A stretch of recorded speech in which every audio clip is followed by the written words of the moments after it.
Note लगा के एक पॉइंट लिखेंगे आप लोग।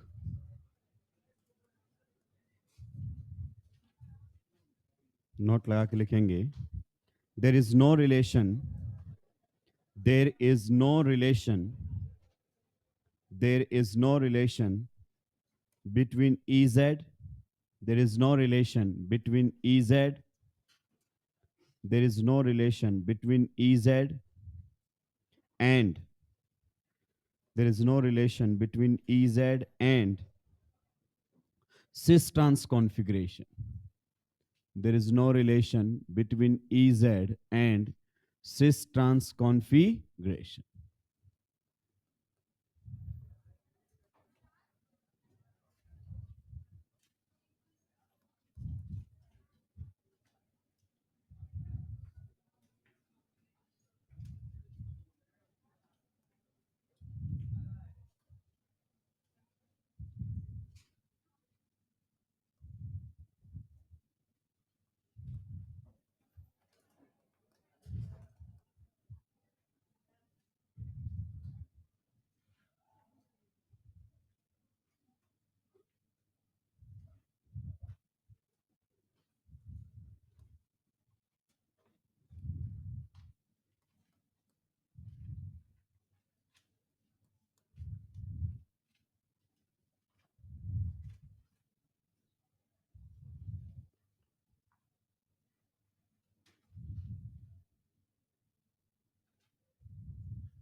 चलिए एक बार अपन इसको सुलटाते हैं।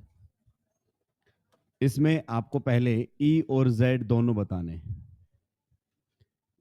ई जेड में और सॉरी सिस ट्रांस में कौन सा कॉन्फ़िगरेशन है, आप जल्दी से एक बार बताएंगे।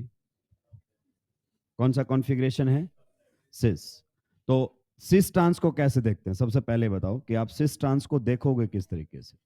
देखिए, अगर अपन ये इस प्रकार से एक्सटेंड कर दें तो सिमिलर एटम्स की वजह से देखा जाएगा। सिमिलर एटम्स या सेम एटम यहां पर कौन है? हाइड्रोजन। सेम एटम या फिर आपका सेम ग्रुप जो है वो सेम साइड होने पर कॉन्फ़िगरेशन कौन सा आएगा? सिस। खत्म हो गया। तो ये तो सिस ट्रांस देखने का तरीका है। EZ देखने का तरीका बताओ। प्रायोरिटी वाइज इसको कौन सी प्रायोरिटी मिलेगी? Low priority. और इसको कौन सी प्रायोरिटी मिलेगी? High priority. इसको फिर से क्या मिलेगी? Low priority. और इसको क्या मिलेगी? High priority. Same priority groups are on same side, it is having Z configuration. तो कई बार हमारे दिमाग में ये आ जाता है कि अच्छा, जो सिस होता है वही क्या होता है?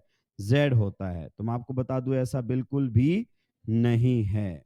ऐसा बिल्कुल भी नहीं है। कुछ पर्टिकुलर एग्जांपल्स के थ्रू मैं आपको समझाने की कोशिश करूंगा।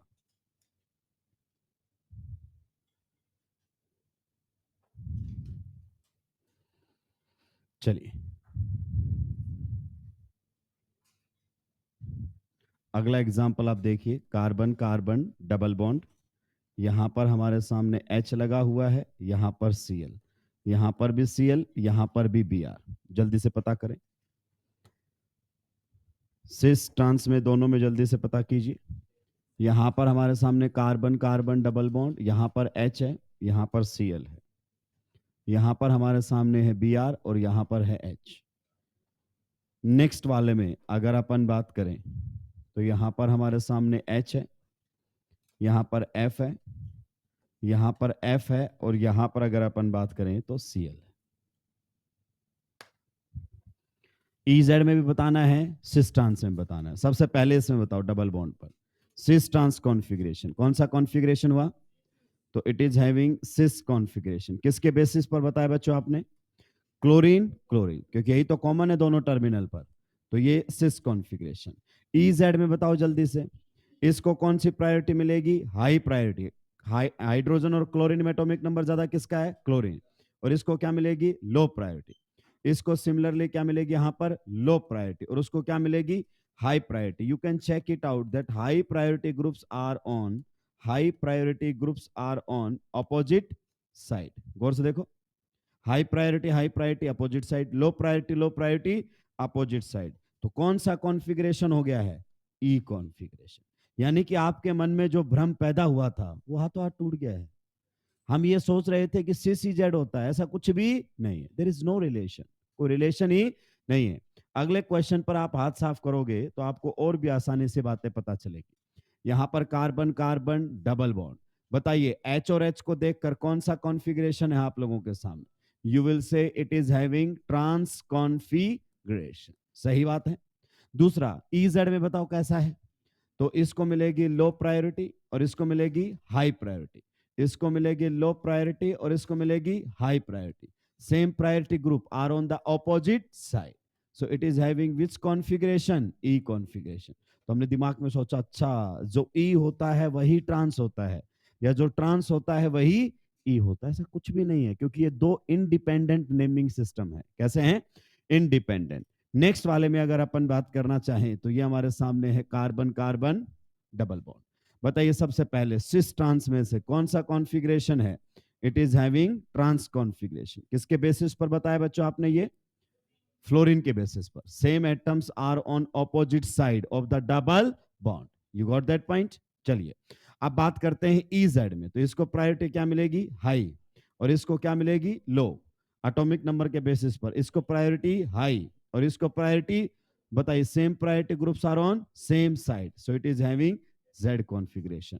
मैं आपको लैंग्वेज में लिखवाता, इससे बढ़िया 4 एग्जांपल रख दिए हैं और क्लियर हो गया है कि वास्तव में ही ईजेड और सिस ट्रांस में कोई रिलेशन नहीं है। अगर कोई रिलेशन है तो महज एक इत्तेफाक है।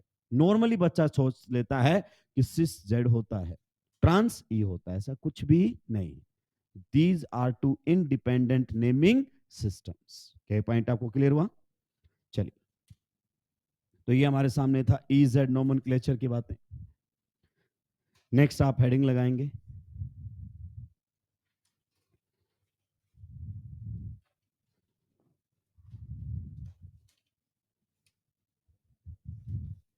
लिखेंगे physical properties of geometrical isomers.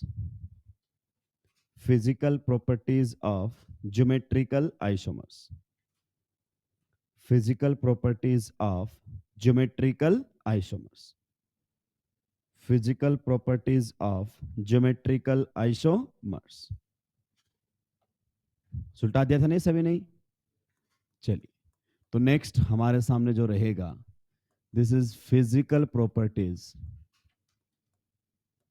Physical properties of geometrical isomers. Physical properties of geometrical isomers. क्या ये टॉपिक एनसीईआरटी में है? हाँ है, पर उसने इसको फिजिकल प्रॉपर्टी ऑफ एल्कीन में दिया हुआ है, पर एनसीईआरटी में है। जब भी एनसीईआरटी से बाहर जाऊंगा तो बताकर जाऊंगा। इसमें सबसे पहला हमारे सामने आता है, अगर अपन बात करना चाहें स्टेबिलिटी का। किसका आता है?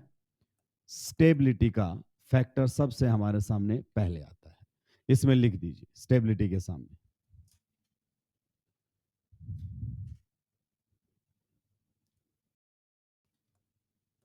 Physical properties of geometrical isomers. Physical properties of geometrical isomers. क्या ये टॉपिक एनसीईआरटी में है? हाँ है, पर उसने इसको फिजिकल प्रॉपर्टी ऑफ एल्कीन में दिया हुआ है, पर एनसीईआरटी में है। जब भी एनसीईआरटी से बाहर जाऊंगा तो बताकर जाऊंगा। इसमें सबसे पहला हमारे सामने आता है, अगर अपन बात करना चाहें स्टेबिलिटी का। किसका आता है? स्टेबिलिटी का फैक्टर सबसे हमारे सामने पहले आता है। इसमें लिख दीजिए स्टेबिलिटी के सामने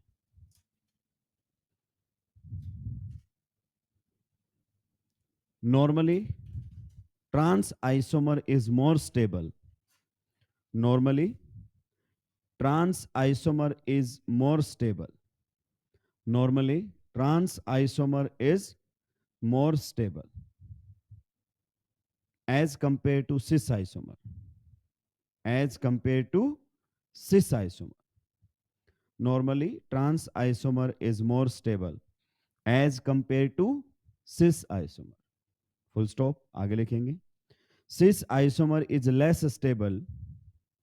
Cis isomer is less stable due to steric strain. Cis isomer is less stable due to steric strain. Cis isomer is less stable due to steric strain. कहता है सिस आइसोमर क्यों आपका लेस स्टेबल हो जाता है? उसके पीछे reason है स्टेरिक स्ट्रेन। आइए वन बाय वन हम यहां पर बातें करते हैं। सबसे पहले हम जो बातें करेंगे बच्चे वो करेंगे ओपन चेन के अंदर। किसके अंदर? Open chain. ये हमारे सामने सभी के पेन डाउन होने चाहिए।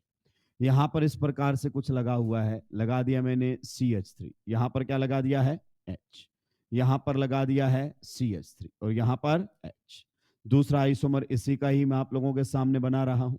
यहां पर है CH3, यहां पर H, इधर है H और यहां पर है CH3। क्लियर? आप गौर से देखिए, ये दोनों आपस में ज्योमेट्रिकल आइसोमर्स है। आप एडिंग देखिए, physical property of geometrical isomers. हम सबके नहीं पढ़ रहे हैं। जब दो कंपाउंड एक दूसरे के क्या हो जाते हैं? ज्योमेट्रिकल आइसोमर्स, केवल उन्हीं की फिजिकल प्रॉपर्टी डील कर रहे हैं। ठीक है, तो आप बता सकते हैं कि यहां पर जो आपका डबल बॉन्ड है उसका कॉन्फ़िगरेशन कैसा है? तो you will be saying it is having cis configuration. पक्का? चलिए, और यहां पर जो आप लोगों के सामने डबल बॉन्ड है, क्या बता सकते हैं इसका कॉन्फ़िगरेशन क्या है? तो यहां पर हमारे सामने है ट्रांस कॉन्फ़िगरेशन। क्या ये पॉइंट आपको क्लियर हो गया? One is cis configuration and one is trans configuration. पक्का? चलिए, अब देखते हैं इनकी स्टेबिलिटी की बातें। किसकी बातें करते हैं? स्टेबिलिटी। नॉर्मली हमने लिखा है सिस आइसोमर कम स्टेबल होता है एज कंपेयर टू ट्रांस, यानी कि नॉर्मली आपके ट्रांस आइसोमर की जो स्टेबिलिटी है वो ज्यादा रहती है। चलिए हम उसको जानने की कोशिश करते हैं कि ऐसा क्यों। देखिए, आप जानते हैं CH3 अपने आप में एक बल्कि ग्रुप है। अगर आप CH3 को बच्चे ऐसे देखोगे ना, तो ये कार्बन और इस पर क्या लगे हुए हैं? हाइड्रोजन। तो ये अपने आप में क्या है? एक बल्कि ग्रुप हमारे सामने। ठीक है, तो आप देखिए यहां पर ये और ये जो बल्कि ग्रुप हैं, ये डबल बॉन्ड के किधर हैं? दोनों सेम साइड। अगर ये दोनों सेम साइड है तो definitely they will repel. Clear? और मैंने बताया था जब एक ग्रुप दूसरे ग्रुप को या एक एटम दूसरे एटम को रिपेल करता है तो इसे क्या बोलते हैं? Steric strain. क्या बोलते हैं? Steric strain. तो इसमें अगर हमसे कोई पूछे तो आप बोलोगे इसके अंदर क्या है? Steric strain. सिस वाले आइसोमर में स्टेरिक स्ट्रेन है। अब बात करते हैं सेम टू सेम, अगर हम बात करना चाहें किसके वाले में? ट्रांस वाले में। तो ट्रांस वाले में ऐसा क्या है? चलिए जरा देखते हैं। आप खुद देखो, ट्रांस में जो आपके बल्कि ग्रुप्स हैं वो किधर चले गए हैं? Opposite side. यहां पर आप देखो मिथाइल के आजू बाजू कौन है? हाइड्रोजन। और इधर देखो मिथाइल के एक साइड मिथाइल और दूसरी साइड हाइड्रोजन। तो डेफिनेटली इन दोनों में क्या है? रिपल्सन। यहां पर इधर भी हाइड्रोजन इधर भी हाइड्रोजन, सेम टू सेम इसमें भी देखो, उधर भी हाइड्रोजन इधर भी हाइड्रोजन। तो यहां पर जो आपका स्टेरिक स्ट्रेन है वो कम है और यहां पर जो आपका स्टेरिक स्ट्रेन है वो ज्यादा है। तो अगर मैं आपसे पूछना चाहूं कि बताइए इनके केस में स्टेबिलिटी किसकी ज्यादा रहेगी, तो बताओ नॉर्मली सिस और ट्रांस में से किसकी स्टेबिलिटी ज्यादा है? So normally your trans isomer is more stable as compared to cis isomer। क्या ये पॉइंट आपको क्लियर हो गया है?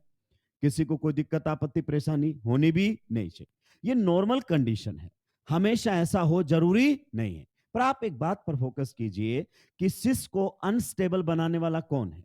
सिस को अनस्टेबल बनाने वाला है स्टेरिक स्ट्रेन।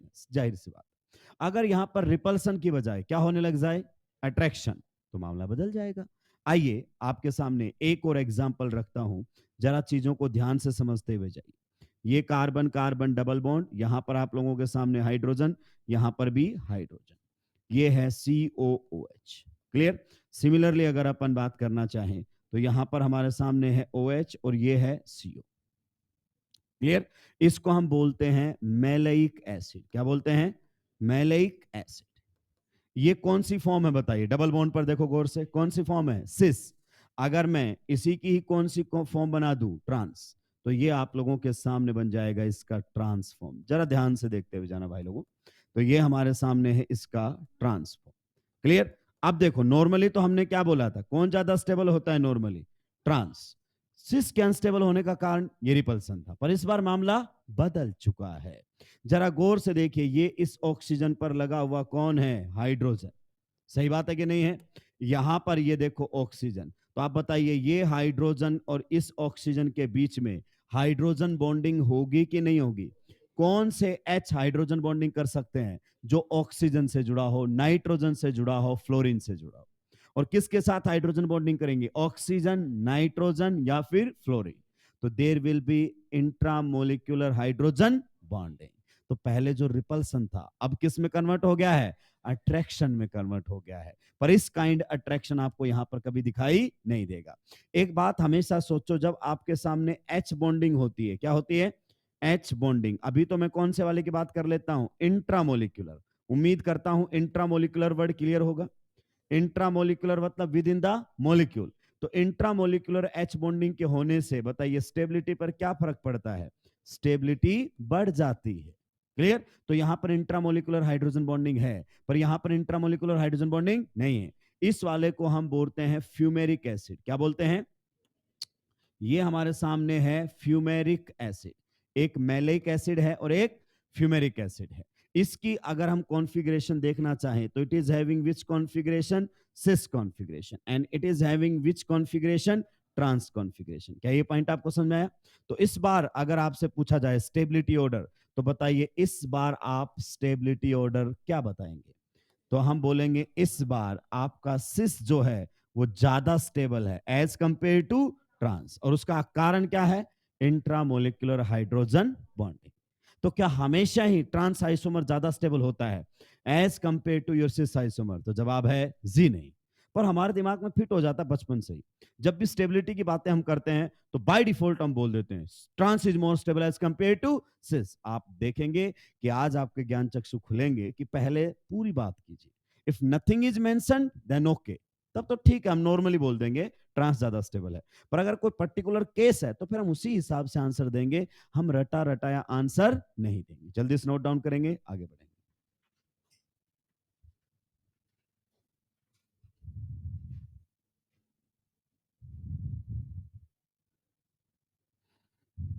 जल्दी जल्दी सुलटाएंगे भाई लोगों।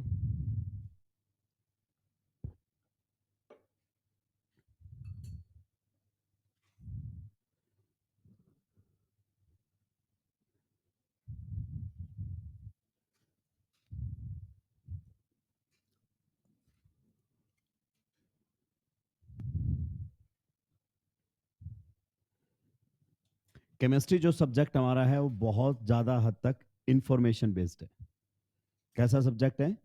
Information based. अगर आपने पढ़ रखा है आप तुरंत आंसर दे दोगे, आपने नहीं पढ़ा हुआ तो आंसर नहीं आता है। तो आपकी नॉलेज डायरेक्टली आपके टीचर की नॉलेज पर डिपेंड करती है।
थोड़ा स्ट्रक्चर भी ध्यान रखेंगे मैलेइक एंड फ्यूमेरिक एसिड का। मैलेइक कौन सी फॉर्म को बोलते हैं? सिस। फ्यूमेरिक किसको बोलते हैं? ट्रांस। ये आगे एसिडिक स्ट्रेंथ में भी कई बार आएगा, मैलेइक एंड फ्यूमेरिक। ये डबल बॉन्ड लगाना ना भूलें, क्योंकि यही डबल बॉन्ड तो क्या कर रहा है? Geometrical isomerism. इसी डबल बॉन्ड पर तो फर्क है कॉन्फ़िगरेशन का। एक में कॉन्फ़िगरेशन सिस है और एक में कॉन्फ़िगरेशन ट्रांस। इसी को ही असर्शन स्टेटमेंट टाइप में कन्वर्ट कर देगा। स्टेटमेंट दे देगा maleic acid is more stable than fumaric acid. बिल्कुल सही। रीजन क्या देगा? This is due to intramolecular hydrogen bonding. सुलटा दिया है। चलिए आगे बढ़ सकते हैं। अब देखना अगला केस जो आएगा वो अलग तरीके का है। आप हमेशा एक बात पर फोकस कीजिए कि नंबर ऑफ वैरायटी कवर कीजिए। एक वैरायटी जिसमें नॉर्मल रहेगा, कुछ भी होने वाला नहीं है, तो जहां ट्रांस आपका ज्यादा स्टेबल हो जाएगा सिस से। एक वैरायटी जहां इंट्रामोलिकुलर हाइड्रोजन बॉन्डिंग आ जाएगी, जो कि सिस में रहेगी और ट्रांस में नहीं रहेगी, तो किसकी स्टेबिलिटी ज्यादा हो जाएगी? सिस की। ये दूसरा केस है। क्लियर? केस पर ध्यान दीजिए।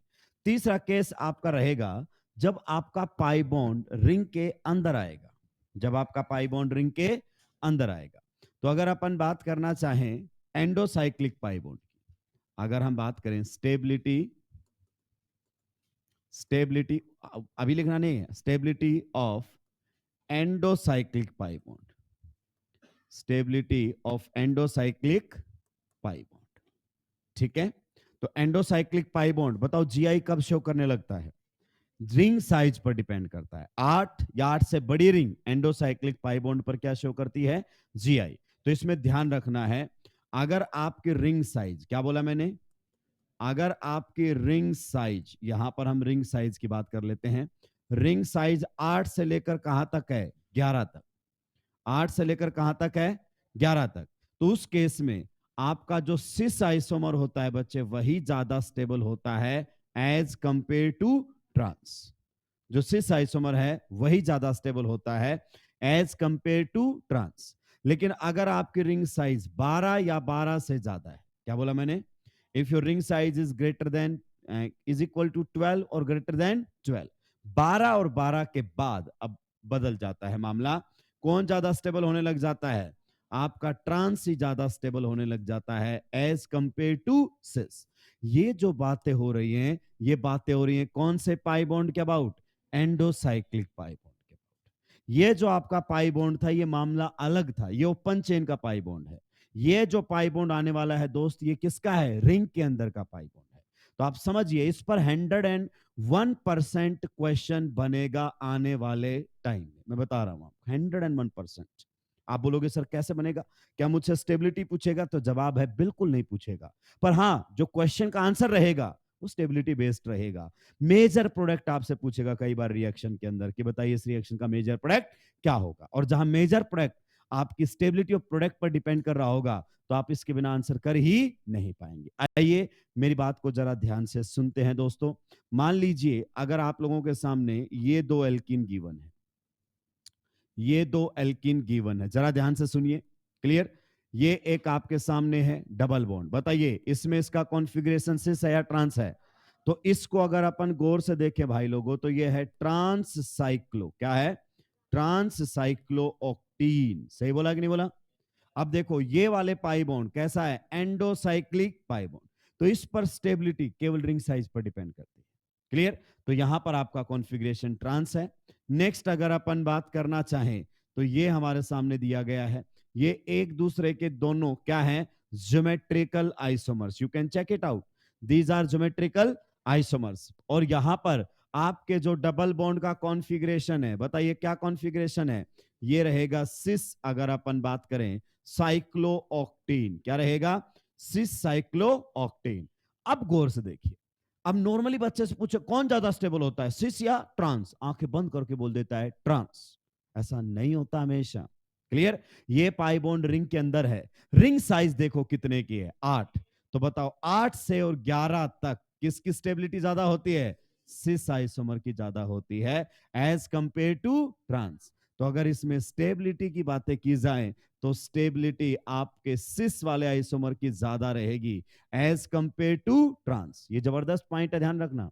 नेक्स्ट अगर अपन एक एग्जांपल और रख दें आप लोगों के सामने, ताकि आपको अच्छे से इसमें क्लैरिटी मिल सके, अच्छे से आपको इसके अंदर क्लैरिटी मिल सके। एक आइसोमर ये है, दूसरा अगर अपन बात करना चाहें, तो हमारे सामने जो आइसोमर है वो कुछ इस प्रकार से। चलिए मैं इसको चेंज कर लेता हूं सो दैट अपना आंसर उसी साइड एक साइड आ जाए। एक हमारे सामने ये दिया हुआ है डबल बॉन्ड, एक हमारे सामने ये दिया हुआ है डबल बॉन्ड। आप चेक कर सकते हैं ये एक दूसरे के ज्योमेट्रिकल आइसोमर्स है। यहां पर जो आपका डबल बॉन्ड है वो कौन सी कॉन्फ़िगरेशन में? बताइए, ट्रांस कॉन्फ़िगरेशन में। तो इसका जब नाम लिखोगे तो इसका नाम आएगा ट्रांस साइक्लो। कितने की रिंग है बताओ? 10। तो ये हमारे सामने रहेगा डैक। 1 लिखो ना लिखो एक ही बात। इसमें ये जो आपका डबल बॉन्ड है बच्चों, ये कौन सी कॉन्फ़िगरेशन के अंदर है? सिस। तो इसका हमारे सामने रहेगा सिस साइक्लो। आप बताइए कितने कार्बन है? 10। तो word root dec, double bond आया है तो 1 पर लिखो ना लिखो एक ही बात। अब आप गौर से देखिए, ये सिस ट्रांस है, लेकिन इसमें डबल बॉन्ड पर सिस स्टेबल ज्यादा होगा या ट्रांस स्टेबल ज्यादा होगा, it will be decided by the ring size. आप गौर से देखिए, डेक डेक का मतलब कितने कार्बन है, 10, और देखो 8 से 11 तक कौन ज्यादा स्टेबल होता है, तो फिर से स्टेबिलिटी इसी की ही ज्यादा है। और ये जबरदस्त पॉइंट है, ये जबरदस्त पॉइंट है। पहले वाला जो पॉइंट है उससे आपके मॉड्यूल यूएलपी के सारे क्वेश्चंस बन जाते हैं। एग्जामिनर जब एक स्टेप आगे लेता है, जैसे किया उसने नीट 2025 में, जो फिजिक्स में लोग सुलटे ना, उसका एक सिंपल सा रीजन था कि केवल पीवाईक्यू बेस चलते थे, इतनी सी बात बता के चले जाते थे। एग्जामिनर एक कदम आगे गया और जनता साफ हो गई। हम भी ये पहले से जो पहले पढ़ा है तो भी यही बातें बता रहे हैं।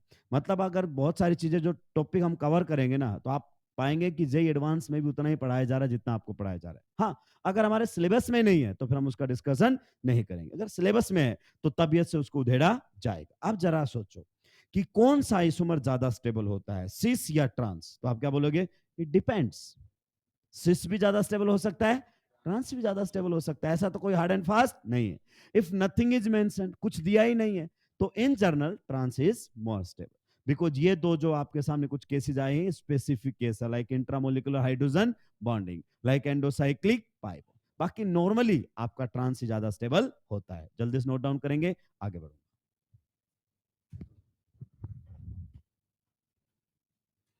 जल्दी जल्दी सुलटा देंगे भाई लोगों।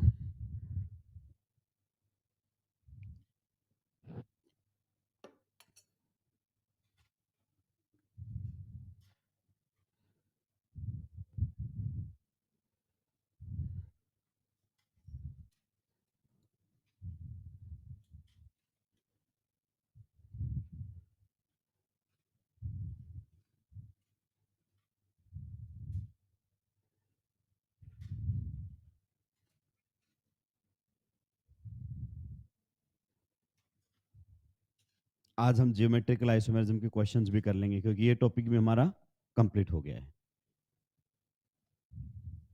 स्ट्रक्चरल आइसोमेरिज्म के क्वेश्चंस किए हैं, डिस्कशन रख सकते हैं उनका। आपको ट्राई करना है, कॉन्सेप्ट बिल्डर में भी करना है, स्ट्रक्चरल के मिनिमम वाले।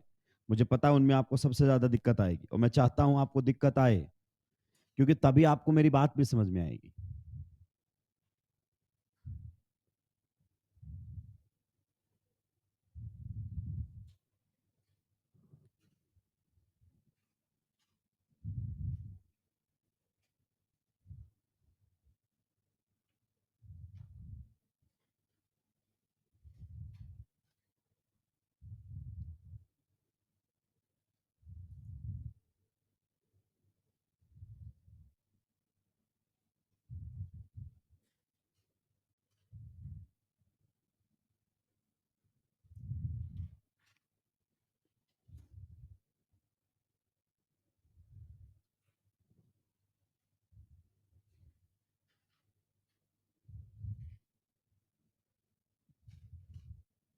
सुलटा दिया है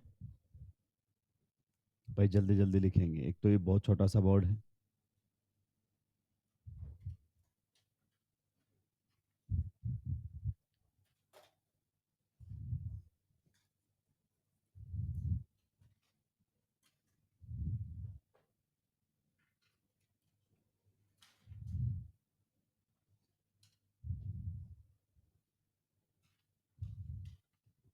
अब सुलटा दिया है, क्लियर। तो ये जो दो केस लिए हैं, आखिरी वाले दोनों केस पर शायद ही कोई क्वेश्चन आपके मॉड्यूल या एलपी के अंदर हो, तो यहां पर नोटबुक ज्यादा इंपॉर्टेंट हो जाती है।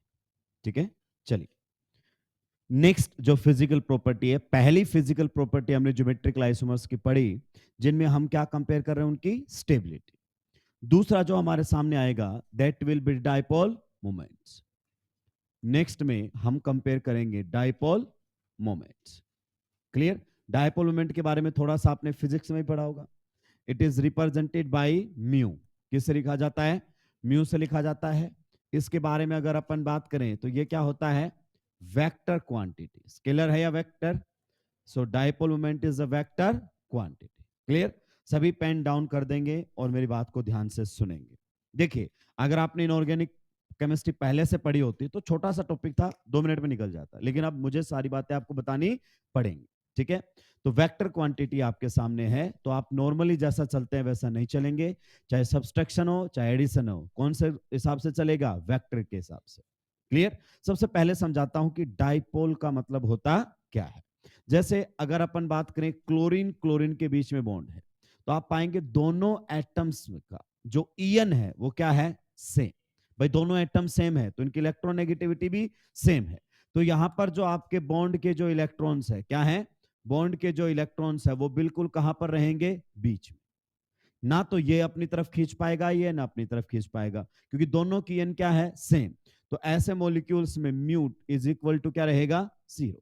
मतलब इस मॉलिक्यूल में किसी प्रकार की पोलैरिटी नहीं है, इस मॉलिक्यूल में किसी प्रकार की पोलैरिटी नहीं है। नॉन पोलर मॉलिक्यूल कहते हैं जिनका डायपोल मोमेंट क्या हो जाता है, 0। उनको बच्चों हम क्या कहते हैं, नॉन पोलर। क्या कहते हैं, नॉन पोलर, मतलब पोलैरिटी नहीं है। पोलैरिटी का मतलब प्लस माइनस बनना।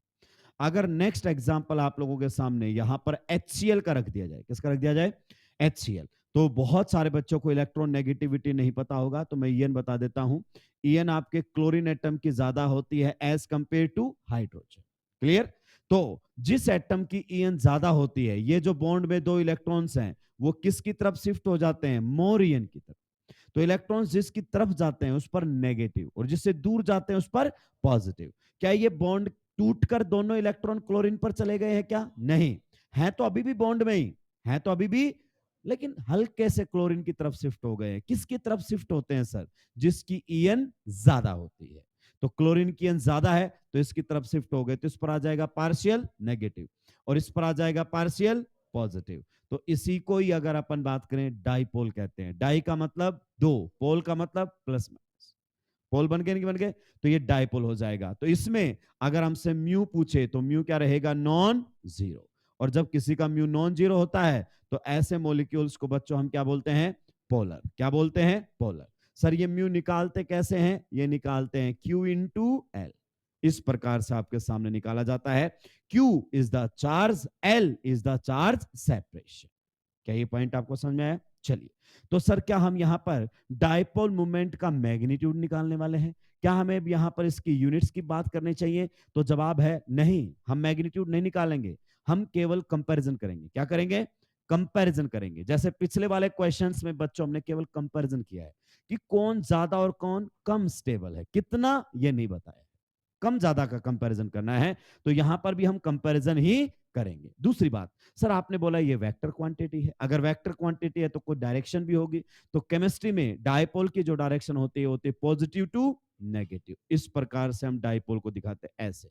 एक प्रकार से ये एरो इलेक्ट्रॉन्स का मूवमेंट दिखाता है कि इलेक्ट्रॉन्स किधर मूव कर गए हैं। मतलब आपके हाइड्रोजन क्लोरीन बॉन्ड के जो इलेक्ट्रॉन्स हैं वो किसकी तरफ मूव कर गए हैं, क्लोरीन की तरफ मूव कर गए हैं। तो यहां पर जो डायपोल की डायरेक्शन होती है वो बताइए कैसे होती है, ये होती है हमारे यहां पर पॉजिटिव टू नेगेटिव।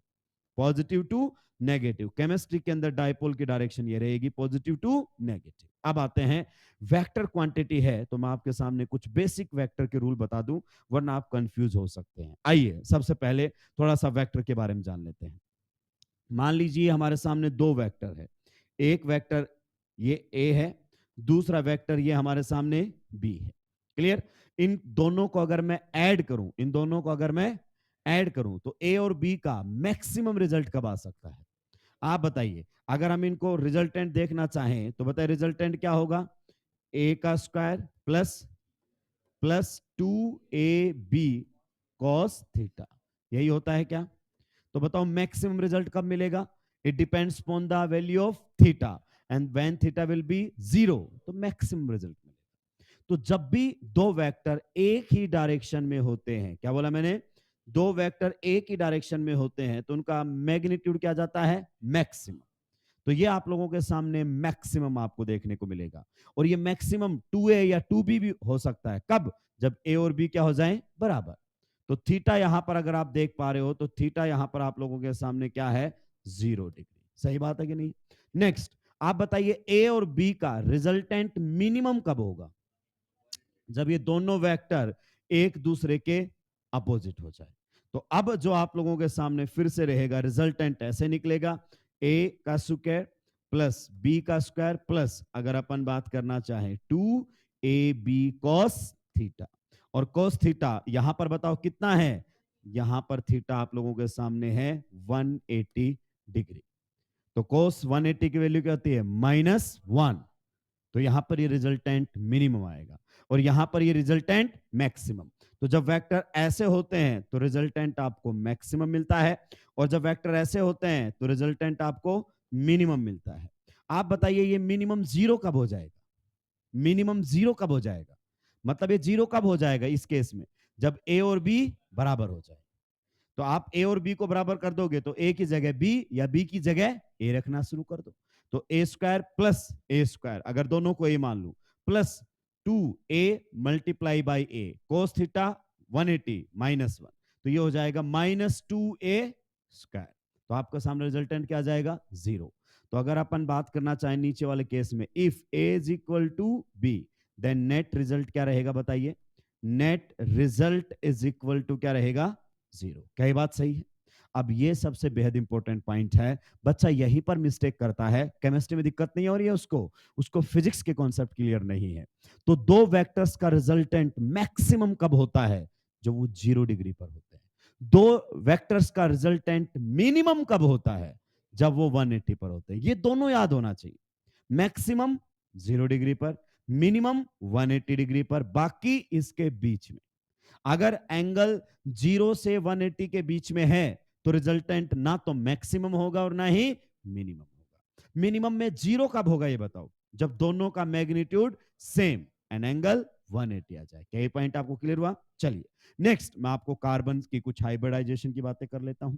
अगर मैं बात करना चाहूं इलेक्ट्रॉन नेगेटिविटी की, किसकी बातें, इलेक्ट्रॉन नेगेटिविटी, तो sp3 कार्बन से En आपके sp2 कार्बन की होती है, और sp2 कार्बन से ज्यादा En आपके sp कार्बन की होती है। आपको इनऑर्गेनिक केमिस्ट्री में पढ़ाया जाएगा।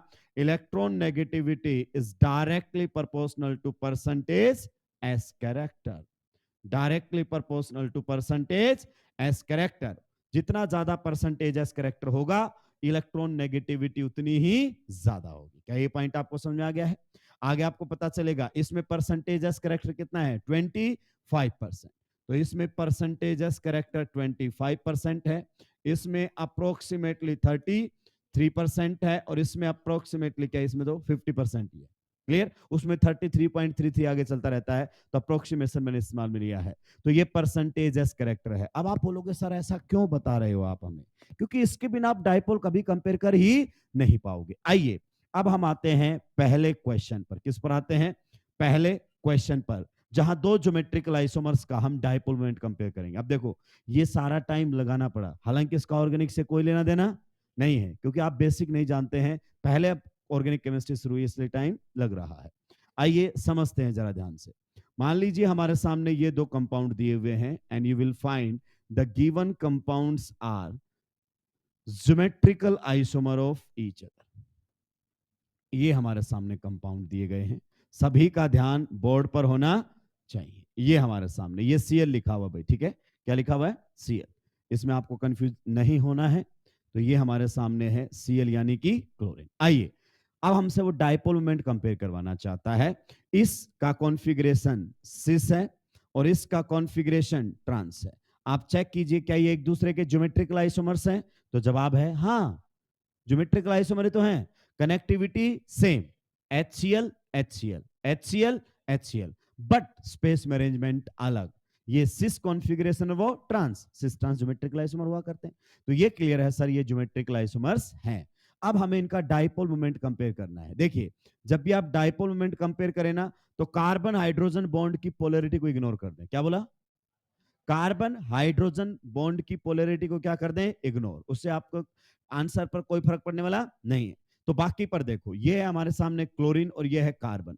आप बताइए कैसा कार्बन है, इसकी हाइब्रिडाइजेशन sp2। तो अगर मैं इलेक्ट्रॉन नेगेटिविटी बताऊं, क्योंकि अभी आपने आईओसी नहीं पढ़ी है, तो क्लोरीन की जो इलेक्ट्रॉन नेगेटिविटी है वो आपके sp2 कार्बन से ज्यादा होती है। आईओसी में सर आपको बता देंगे, अभी के लिए मैंने बता दिया तो ठीक है, लेकिन आप ऐसा करना क्यों चाह रहे हैं?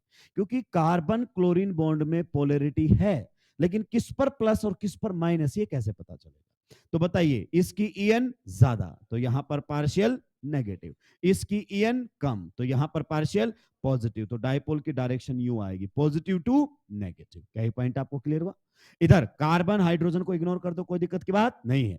यहां पर फिर से बताइए, there will be partial positive and there will be partial negative, तो यहां पर अगर अपन बात करें तो फिर से डायपोल मोमेंट की डायरेक्शन ये आगे। आप बताइए, इन दोनों वेक्टर्स को गौर से देखिए, दोनों वेक्टर्स को गौर से देखकर बताइए, क्या इन दोनों वेक्टर्स का मैग्नीट्यूड सेम है कि अलग अलग है? इन दोनों वेक्टर्स का मैग्नीट्यूड सेम है कि अलग अलग है? सर मैं कैसे पहचानूंगा सेम है कि अलग अलग है? अरे भाई, carbon chlorine, same carbon, sp2 carbon chlorine, sp2 carbon, तो सेम एटम्स के बीच में बॉन्ड है, तो डायपोल मोमेंट अपने आप क्या आ जाएगा? सेम। तो इसका मैग्नीट्यूड क्या है? सेम।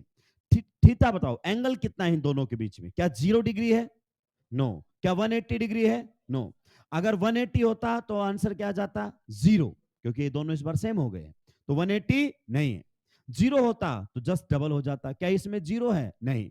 तो आप इतना तो कह सकते हो कि इस वाले केस में म्यू सिस, यानी कि इसकी वैल्यू 0 रहेगी कि नॉन जीरो? Non zero. ये कैंसिल तो एक दूसरे को नहीं करेंगे। दो वेक्टर कब कैंसिल करेंगे एक दूसरे को? जब वो 180 पर हो, साथ में उनका मैग्नीट्यूड भी सेम होना चाहिए, तो ये कैंसिल तो नहीं करेंगे। आइए नेक्स्ट वाले एग्जांपल पर चलते हैं। यहां पर आप बताइए, वही इस पर रहेगा पार्शियल नेगेटिव, इस पर पार्शियल पॉजिटिव, डायपोल की डायरेक्शन ये पॉजिटिव टू नेगेटिव, इस पर same partial positive partial negative, and dipole की डायरेक्शन ये। अब जरा गौर से देखिए भाई लोगों, जरा गौर से आप यहां पर देखिए, दोनों डायपोल कितने के एंगल पर हैं? 180। क्या दोनों का मैग्नीट्यूड भी सेम है? जी हाँ, इस बार मैग्नीट्यूड भी सेम एंड डायरेक्शन अपोजिट, तो ये वेक्टर उस वेक्टर को क्या कर देगा? Cancel out. तो इस केस में बताओ म्यू ट्रांस क्या रहेगा आप लोगों के सामने? सो म्यू ट्रांस क्या रहेगा? 0।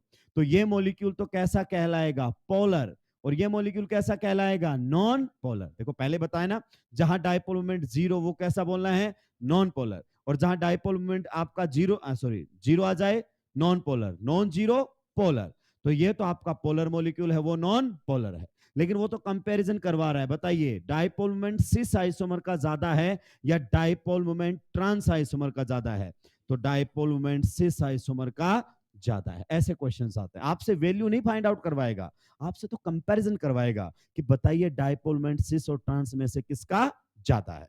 तो डायपोल मोमेंट यहां सिस का ज्यादा है। अब अपन एक परसेप्शन बना लेते हैं कि सिस का डायपोल मोमेंट ट्रांस से ज्यादा। कोई परसेप्शन नहीं बनाना है, जहां हम परसेप्शन बनाते हैं वही हम साफ हो जाता है। एग्जामिनर उसी का फायदा उठाता है। अब अगला केस हमारे सामने आ जाता है, जरा ध्यान से देखना भाई लोगों। नेक्स्ट क्वेश्चन अगर अपन बात करना चाहें या नेक्स्ट एग्जांपल के थ्रू, सभी का ध्यान इधर होना चाहिए। ये हमारे सामने कार्बन कार्बन में डबल बॉन्ड है, यहां पर है CH3, यहां पर है H, यहां पर हमारे सामने है CH3, यहां पर है H। ये सिस आइसोमर है और ये ट्रांस आइसोमर है। यहां पर है CH3, यहां पर है H, यहां पर है H और यहां पर है CH3। You can check it out, ये एक दूसरे के ज्योमेट्रिकल आइसोमर हैं। It is cis and it is trans. आइए अब हम इनका डायपोल मोमेंट कंपेयर करते हैं। सबसे पहले मैंने बोला कार्बन हाइड्रोजन को इग्नोर कर दो। किसको इग्नोर कर दो? कार्बन हाइड्रोजन, उससे आपके आंसर पर कोई फर्क पड़ने वाला नहीं है। बाकी देखो, इस कार्बन की हाइब्रिडाइजेशन स्टेट बताओ, sp3। इस कार्बन की हाइब्रिडाइजेशन sp2। En बताओ किसकी ज्यादा होती? Electronegativity. Your sp2 carbon is more electronegative as compare to your sp3 carbon. अभी के लिए आप इतना जानो, आयुषी में इसको तबीयत से समझाया जाएगा, ठीक है? अब इसका मतलब सर आप क्या कहना चाहते हो? मैं ये कहना चाहता हूं इस बॉन्ड, जो दो एटम्स के बीच में बॉन्ड बना है, क्या इनमें En डिफरेंस है? तो आप बोलोगे yes there is En difference. इसकी En ज्यादा और उसकी En कम, तो बताइए इस पर कैसा आएगा? Partial positive. जिसकी En कम उससे इलेक्ट्रॉन दूर जाते हैं, जिसकी En ज्यादा उसकी तरफ इलेक्ट्रॉन जाते हैं बॉन्ड के। तो उस पर जिसकी En कम उस पर पार्शियल पॉजिटिव, जिसकी En ज्यादा उस पर पार्शियल नेगेटिव। तो आप बताइए डायपोल की डायरेक्शन कैसी आएगी? ये पॉजिटिव टू नेगेटिव। सिमिलरली इसमें भी ये sp2 वो sp3, तो यहां पर आएगा पार्शियल पॉजिटिव और यहां पर रहेगा पार्शियल नेगेटिव। ये आप लोगों के सामने वेक्टर आएगा। इन दोनों वेक्टर्स का पहले बता दो मैग्नीट्यूड सेम है या अलग अलग है? सबसे पहले आप ये बता दीजिए, दोनों का जो मैग्नीट्यूड है वो सेम है कि अलग अलग है? सर मैं कैसे बताऊं कि मैग्नीट्यूड सेम है कि नहीं है? मेरे भाई देखो बॉन्ड जो बना हुआ है, sp2 कार्बन CH3 में, इधर देखो sp2 कार्बन एंड CH3। तो ये जिस बॉन्ड का हम डायपोल देख रहे हैं, गौर से देखो दोनों बॉन्ड तो एग्जैक्टली सेम ही तो है। CH3 sp2 carbon, CH3 sp2 carbon. इसका मतलब आपके डाइपोल का मैग्नीट्यूड क्या है? सेम। पर क्या डायरेक्शन 180 है? तो जीरो तो नहीं होगा। तो यहां से ये क्लियर हो गया है कि म्यू सिस क्या है? Non zero. और नॉन जीरो का मतलब पोलर मॉलिक्यूल या non polar? Exactly polar molecule. अब आते हैं इधर। इसमें अब दोबारा से बताने की जरूरत है क्या? ये कार्बन कैसा है? sp3। और ये कार्बन कैसा है? sp2। तो डायपोल की डायरेक्शन ये आएगी। सिमिलरली ये कार्बन कैसा है? sp2। और ये कार्बन कैसा है? sp3। तो डायपोल की डायरेक्शन यही आएगी। लेस n2 मोर n, लेस n2 मोर n। जरा गौर से देखकर बताइए, इस बार डायपोल का मैग्नीट्यूड एग्जैक्टली देखो, CH3 कार्बन, CH3 कार्बन, लेकिन डायरेक्शन 180 डिग्री। एक मिनट, डायरेक्ट उल्टे बता दी, राक्षस आंखें बंद करके बैठे हो। ये वाला जो आप लोगों के सामने बनेगा, ये किधर बनेगा? ये लेसियन और वो मोरियन, तो ये बनेगा ना। तो डायरेक्शन इस बार देखो कितने पर है? 180। Magnitude same but direction 180 opposite. इस बार बताओ म्यू ट्रांस क्या आने वाला है? Then you will say mu trans is equal to, पक्का? अब कंपेयर करो दोनों का डाइपोल मोमेंट। म्यू सिस और म्यू ट्रांस में से किसका डाइपोल मोमेंट ज्यादा होगा? तो you will say mu cis will be greater than mu trans. दो क्वेश्चन ऐसे आ गए जहां सिस का डाइपोल मोमेंट ट्रांस से ज्यादा है। तुम्हारा कॉन्फिडेंस लेवल बढ़ गया कि अच्छा सिस का ज्यादा होता है और ट्रांस का कम होता है। देखो ये तो भ्रम है साहब, कभी भी टूट सकता है। आप इन्हीं को शॉर्टकट तो कहते हैं, इन्हीं को जुगाड़ कहते हैं, जो आप हॉस्टल में जाके चर्चाएं करते रहते हैं कि हमारे सर ने तो इतना भयंकर जुगाड़ दिया है कि बस सुलटा ही देंगे हम तो। सुलटा ही नहीं दोगे, सुलट ही जाओगे। 2025 ने यही किया है कि सबके जुगाड़ धरे रह गए, यूज में ही। ऑर्गेनिक केमिस्ट्री में भी कहीं तिगड़मबाजी नहीं लगी, नॉट ए सिंगल क्वेश्चन। जब पेपर सॉल्यूशन कर रहा है मास्टर, आईओसी में तो अलग ही है। आईओसी में दो चार आप देखना आंसर की में बहुत मिस्टेक गई है। ये अच्छी बात है कि अनअकैडमी की केमिस्ट्री आंसर की में कोई करेक्शन नहीं गई है। और भाई साहब दो आईओसी में जो डिस्कस किया है आरडी सर और एमकेटी सर ने क्वेश्चन, जहां पर बाकी इंस्टीट्यूट्स ने गड़बड़ की है, फुल कॉन्फिडेंस के साथ कि दो आंसर जाएंगे, फुल कॉन्फिडेंस के साथ वही आंसर गए।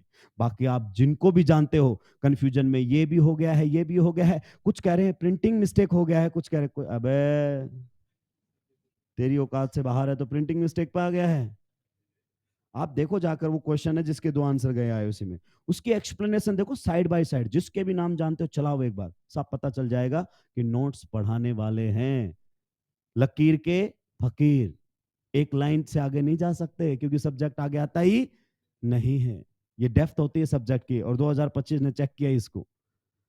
आइए हमारे क्वेश्चन पर अगर अपन जाएं तो किस प्रकार की बातें यहां पर होंगी, ये कुछ इस प्रकार से हमारे सामने है।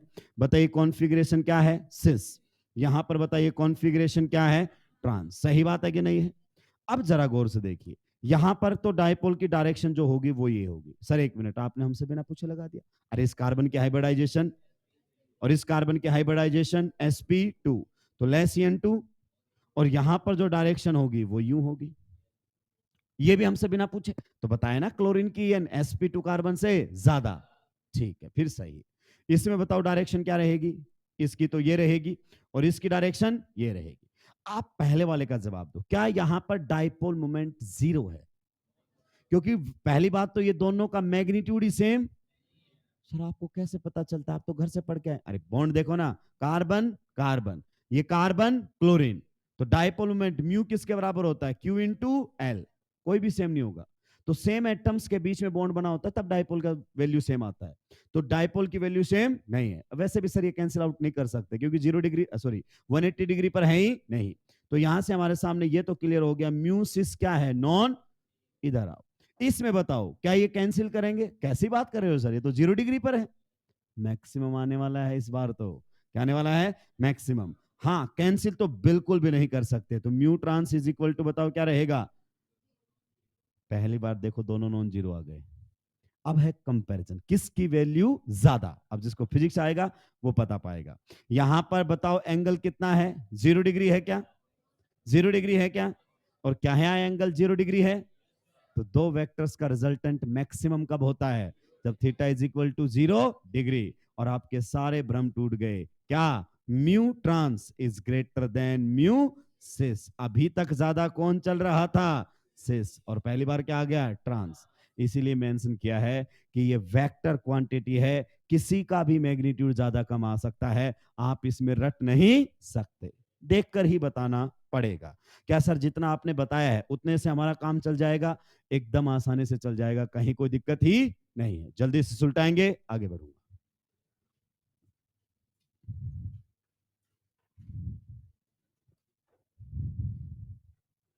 ध्यान रखना पोलैरिटी पूछ लेता है कई बार, डायपोल मोमेंट ना पूछकर।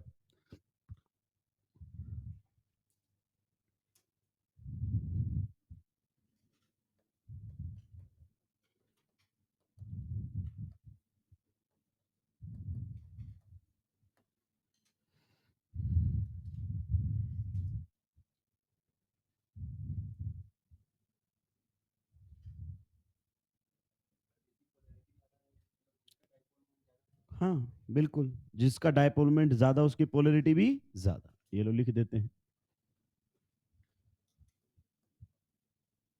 Polarity is directly proportional to mu. जहां भी कंफ्यूजन हो बिंदास पूछो। कई बार क्या है कि आपने सोच तो लिया लेकिन सही सोचा या गलत, उसके लिए आपको ऑथेंटिसिटी चाहिए होती है। बिल्कुल सही सोचा आपने, कोई दिक्कत नहीं।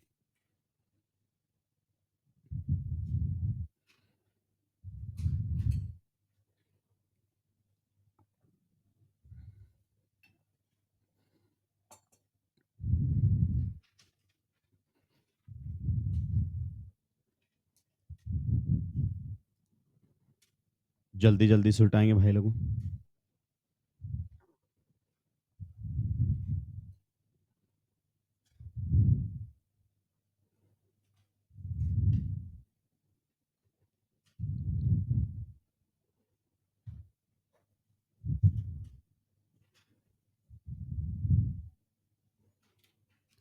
आपको एन में दिक्कत आ सकती है, तो जहां जहां जरूरत थी मैंने वहां वहां पर एन बता दी। क्लियर? हालांकि पीरियोडिक टेबल में जब आपको इलेक्ट्रोनेगेटिविटी पढ़ाई जाएगी तो ये एकदम आसान लगेंगे आपको। जहां कंफ्यूजन हो सकता था वो बता दिया है। Electronegativity directly proportional to percentage S character. sp3 carbon से ज्यादा en sp2 कार्बन की होती है, sp2 कार्बन से ज्यादा en sp कार्बन की होती है।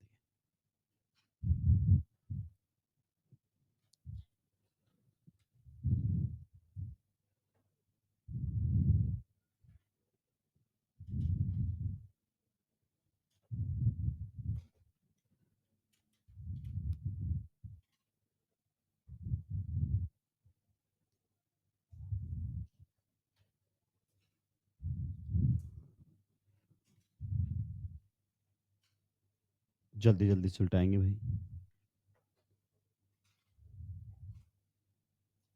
जहां पर डेल्टा पॉजिटिव डेल्टा नेगेटिव नहीं लिखा, आप बाय डिफॉल्ट समझ जाओ डायरेक्शन से। केमिस्ट्री में डायपोल की डायरेक्शन होती है पॉजिटिव टू नेगेटिव, और फिजिक्स में नेगेटिव टू पॉजिटिव। ये तो साइन कन्वेंशन है, ये तो माना गया है।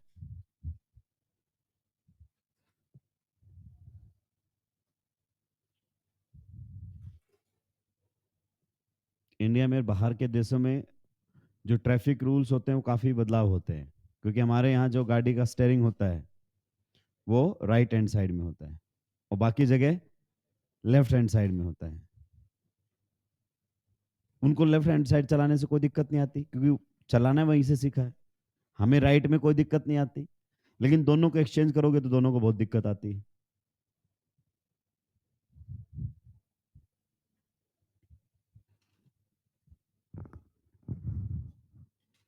जल्दी जल्दी सुलटाएंगे। तो डायपोल मोमेंट किसका ज्यादा होगा, सिस आइसोमर का कि ट्रांस आइसोमर का? डिपेंड करता है सर, कैसी बातें कर रहे हो? सिस का भी ज्यादा हो सकता है और ट्रांस का भी ज्यादा हो सकता है, ये कोई हार्ड एंड फास्ट तो है ही नहीं। साफ लिखा है आपने पहले ही कि ये कैसी क्वांटिटी है, वेक्टर क्वांटिटी, तो डायरेक्शन डिपेंडेंट हो गई। तो पहले हम देखेंगे डाइपोल की डायरेक्शन क्या है, फिर हम डाइपोल मोमेंट पर बातें करेंगे।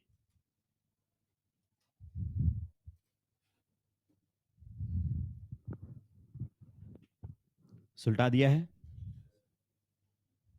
नेक्स्ट पेज पर चल सकते हैं और धीरे धीरे लिखो। हम स्लो राइटिंग कंपटीशन की तैयारी कर रहे हैं। जो सबसे धीरे लिखेगा उसी को विजेता घोषित किया जाएगा।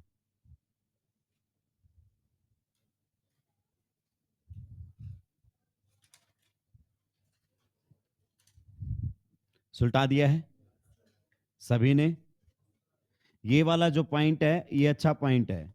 इससे क्या आप बहुत इजीली चीजों में क्या कर पाओगे, कनेक्ट कर पाओगे। बहुत ही ज्यादा जल्दी आप चीजों में क्या कर पाओगे, कनेक्ट कर पाओगे। अब तो अगली स्लाइड पर चल सकते हैं दोस्तों। कितने लोगों ने अभी भी नहीं लिखा है? जल्दी करो। राक्षस धीरे धीरे लिखते रहते हैं। ये 2 दिन की छुट्टियों का असर है। एकदम रिलैक्सिंग मोड में बैठे हुए थे अपन। इस समय तो हम सो रहे थे एसी चला के, चद्दर ओढ़ के। सही बात है कि नहीं है? अभी बॉडी वैसी हो गई है कि कहाँ आ गए हो, अभी तो सो रहे थे हम।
सुलटा दिया है क्या?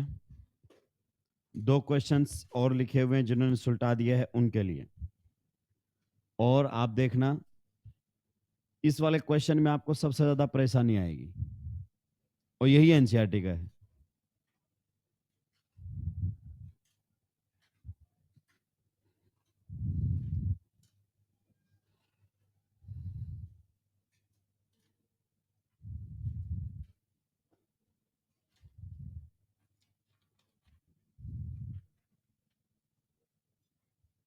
सुलटा दिया है क्या?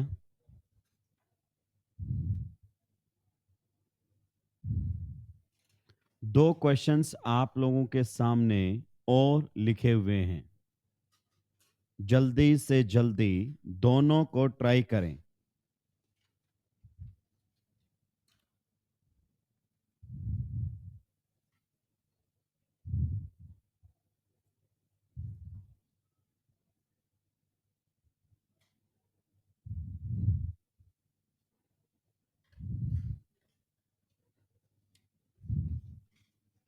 सुलटा दिया है क्या या खुद ही सुलट गए हो?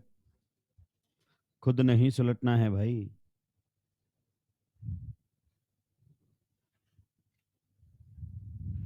अच्छा पहले ट्रिपल बॉन्ड वाला सोल्व करो। इससे आपको आइडिया लगेगा। ट्रिपल बॉन्ड वाला, ये वाला सॉल्व करो। डायपोल मोमेंट इन दोनों में से किसका ज्यादा, किसका, मतलब कि दो अलग अलग क्वेश्चन है ये दो अलग अलग एग्जाम्पल है। मतलब इसका इधर वाले से कोई लेना देना नहीं है। आपको तो बताना है डायपोल मोमेंट जीरो या नॉन जीरो ट्रिपल बॉन्ड पर, जीरो या नॉन जीरो। ट्रिपल बॉन्ड के दो एग्जाम्पल आप लोगों के सामने हैं। कुछ हिंट लग पा रहा है? आइए मैं आपको समझाता हूं। सबसे पहले हम ट्रिपल बॉन्ड वाले पर अप्रोच लेंगे, उससे आपको चीजें समझ में आ जाएंगी। देखो यहां पर अगर अपन बात करें तो इस कार्बन में और इस कार्बन में ईएन डिफरेंस है। भाई ये कार्बन sp है और ये कार्बन sp3 है, तो ये तो आपका है sp3 और ये कार्बन कैसा है sp। तो there will be partial positive and there will be partial, and this will be the direction of dipole. सही कह रहा हूं कि नहीं कह रहा हूं? Positive to negative. दूसरे वाले पर देखो उधर की साइड से सेम टू सेम, ये कार्बन कैसा है sp और ये कार्बन कैसा है sp3। तो यहां पर रहेगा पार्शियल नेगेटिव और यहां पर पार्शियल, और इसकी डायरेक्शन ये रहेगी। आप बताइए, ये कार्बन sp, जब कार्बन sp होता है तो बॉन्ड एंगल कितने का होता है? 180 डिग्री।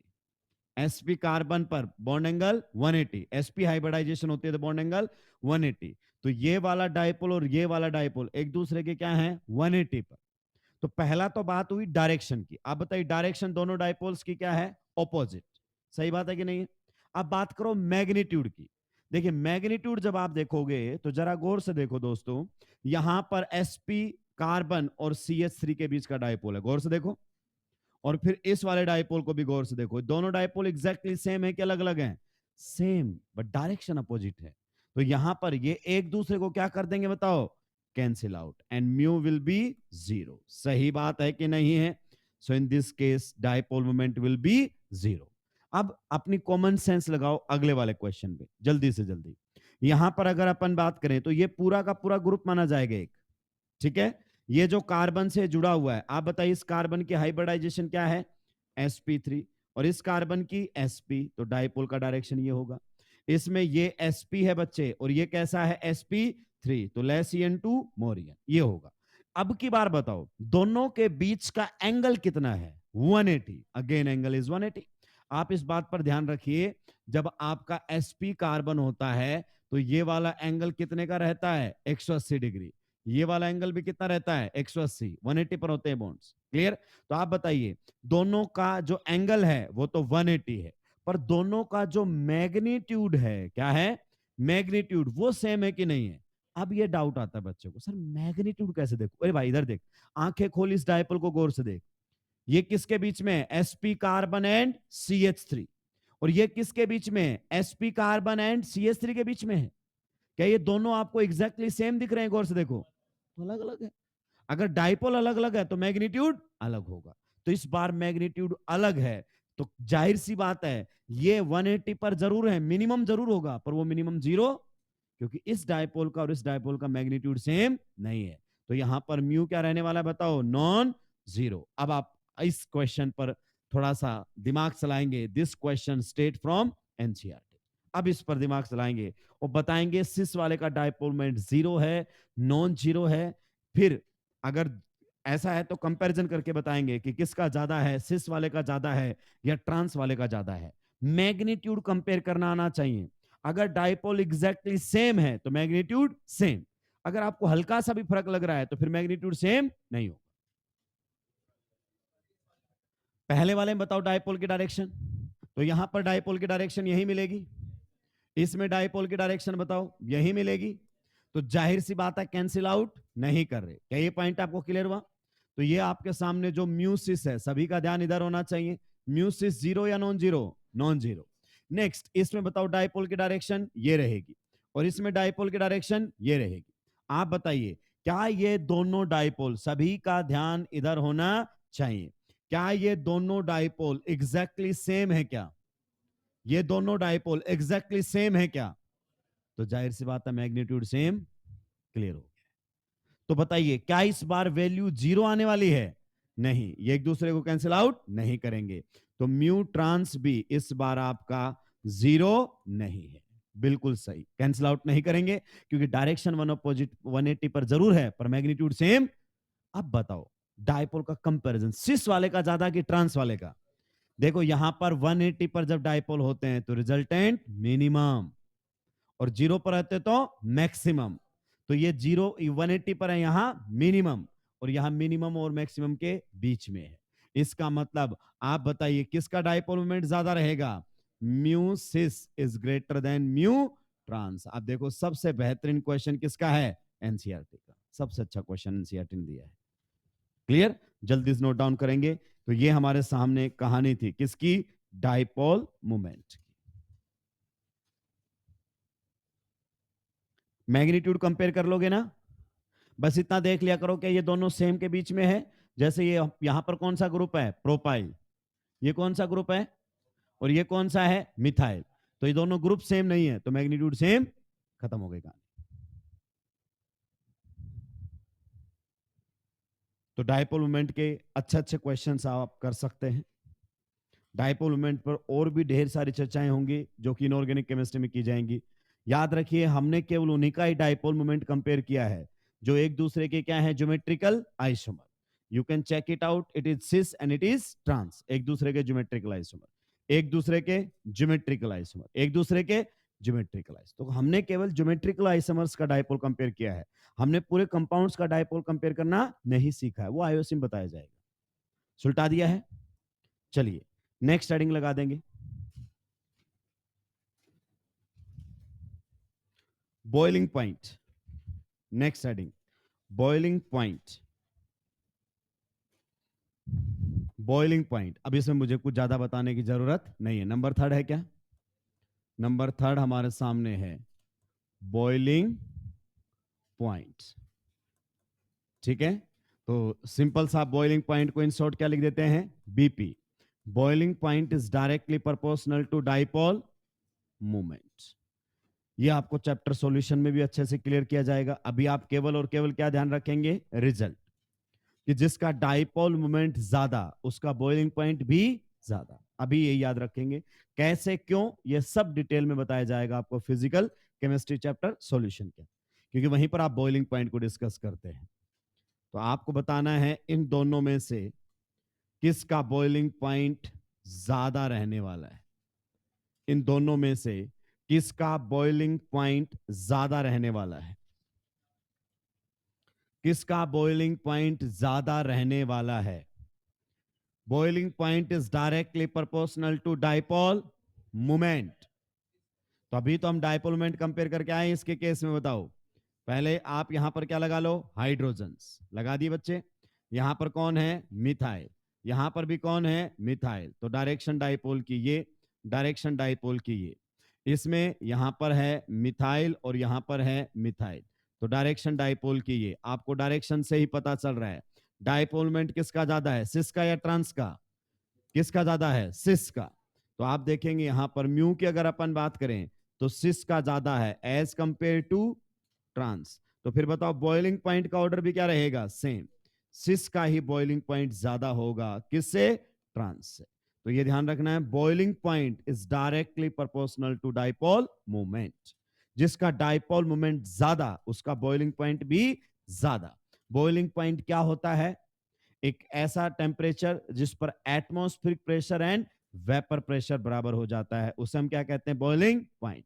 अनपढ़ों वाली डेफिनेशन नहीं देनी। अनपढ़ क्या कहते हैं? एक ऐसा टेम्परेचर जिस पर कोई लिक्विड बॉईल करना शुरू हो जाता है। ये केमिस्ट्री की डेफिनेशन नहीं है। Temperature at which external pressure and vapour pressure becomes same. तो वो आपको सॉल्यूशन चैप्टर में अच्छे से सर बताएंगे, कोई दिक्कत की बात नहीं है। नेक्स्ट और लास्ट हमारे सामने बचता है melting point number 4। Melting point number 4। Melting point में बस एक ही ध्यान रखना है, melting point is directly proportional to symmetry of the molecule. Symmetry of the molecule. और मेल्टिंग पॉइंट में सिंपल सा है, कहीं कोई कंफ्यूजन नहीं होगा। मेल्टिंग पॉइंट आपका ट्रांस आइसोमर का ज्यादा रहेगा as compare to cis isomer. Sir is there any exception? नहीं, यहां पर कोई एक्सेप्शन नहीं है, ये सबसे आसान है। जब भी मेल्टिंग पॉइंट आपसे कंपेयर करवाए तो melting point is directly proportional to symmetry of the molecule. Trans isomer की सिमेट्री सिस आइसोमर से ज्यादा होती है। अब आप बोलोगे सर ये सिमेट्री का मतलब क्या है? तो सिमेट्री समझाने के लिए जो यूनिट आपके सिलेबस में हुआ करती थी वो आजकल नहीं है, जिसका नाम था सॉलिड स्टेट। कितने लोगों ने पढ़ा है सॉलिड स्टेट चैप्टर? कुछ लोगों ने पढ़ा होगा, हालांकि वो नीट के सिलेबस से हटा दिया गया है, सीबीएसई बोर्ड के सिलेबस से भी हट गया है। तो सिमेट्री का मतलब अभी आपको समझ में नहीं आ सकता। आप ये ध्यान रखो कि आपका ट्रांस आइसोमर ज्यादा सिमेट्रिक होता है as compare to cis isomer. Clear? जिनकी सिमेट्री ज्यादा होती है ना वो बहुत ही क्लोजली पैक करते हैं। जैसे बहुत सारे बच्चों ने जिन्होंने सॉलिड स्टेट पढ़ा है उन्होंने अलग अलग पैकिंग पैटर्न पढ़े हैं, एफसीसी और कौन से आते हैं, यही तो दिक्कत है। तो इसमें सिंपल सा याद रखो, packing efficiency, packing efficiency, packing efficiency is directly proportional to symmetry of the molecule. Symmetry of the molecule. और मेल्टिंग पॉइंट जो होता है वो पैकिंग एफिशिएंसी पर डिपेंड कर, directly proportional to packing efficiency. आप एक बार लिखो, फिर मैं आपको एक देसी जुगाड़ बताऊंगा। लोग उस जुगाड़ को ही हकीकत मान बैठते हैं, हालांकि ऐसा कुछ नहीं है। क्या ना, मार्केट में कॉपी बहुत जल्दी होता है, और कॉपी कोई ऐसा कर रहा है जिसको सब्जेक्ट की डेप्थ नहीं है तो उसके मायने ही बदल देता है, मतलब ही बदल जाते हैं।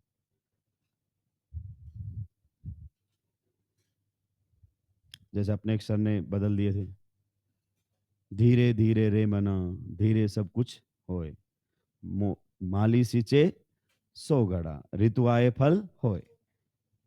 कि माली को नहीं पता चल रहा किस पेड़ में पानी डाल रहा है, इसका मतलब अलग है भाई। हैं? ये नुकसान होता है जब आप रील देख कर आते हो, शॉर्ट्स देख कर आते हो, या किसी की बोली गई बात सुनकर आते हो, मोटिवेट करने के चक्कर में मतलब ही बदल जाते हैं। आइए जरा हम समझते हैं क्या कहना चाह रहा है। सबसे पहले आप ये समझिए कि जिन मॉलिक्यूल्स की सिमेट्री ज्यादा होती, क्या होती है? सिमेट्री। अब आपके दिमाग में आएगा सर सिमेट्री का मतलब क्या है? क्लियर? तो सिमेट्री को डिफाइन करने के जो पैरामीटर्स हैं वो आपके सिलेबस में नहीं है, पर हाँ मैं ये कह सकता हूं कि आपका ट्रांस जो मॉलिक्यूल होता है, ट्रांस आइसोमर होता है, वो सिस आइसोमर के कंपैरिजन में ज्यादा सिमेट्रिक होता है। क्या होता है? ज्यादा सिमेट्रिक। आगे आपको बताऊंगा कि सेंटर ऑफ सिमेट्री एक वर्ड होता है, कितने लोगों ने सुना है? COS, centre of symmetry, optical isomerism में पढ़ाया जाता है सीओएस। तो जिनमें सेंटर ऑफ सिमेट्री होता है ना उनमें सिमेट्री क्या पाई जाती है? ज्यादा। इसलिए मैं कह रहा हूं कि आपको ध्यान ही रखना पड़ेगा। क्लियर? कि जो सिमेट्री होती है वो कौन से आइसोमर्स में ज्यादा होती है? ट्रांस आइसोमर्स में। और जिनमें सिमेट्री ज्यादा होती है उन्हीं में क्या ज्यादा होती है? Packing efficiency. अब देखो इसको समझाने की कैसे रूल, हालांकि जो मैं बात कहने जा रहा हूं उसका हकीकत से कोई लेना देना, ये जस्ट आपको पैकिंग समझाने का तरीका है। कि देखो आपका ट्रांस आइसोमर ऐसा होता है कि नहीं होता है? ये फैलाया हुआ रायता अपना ही है कि ट्रांस आइसोमर ऐसा होता है। कैसा? चेयर जैसा। तो आप देखो इसके ऊपर एक और चेयर रख दो, एक और चेयर रख दो, एक और चेयर रख दो, एक और चेयर रख दो, एक और चेयर, देखो बहुत ही क्लोजली पैक हो जाता है ट्रांस। तो इससे आप पैकिंग का मतलब समझ सकते हैं। क्या समझ सकते हैं? मतलब समझ सकते हैं कि अच्छा जब हम मॉलिक्यूल्स एक दूसरे के बहुत नजदीक हों, गैप कम हो, तो पैकिंग क्या होती है? अच्छी होती है।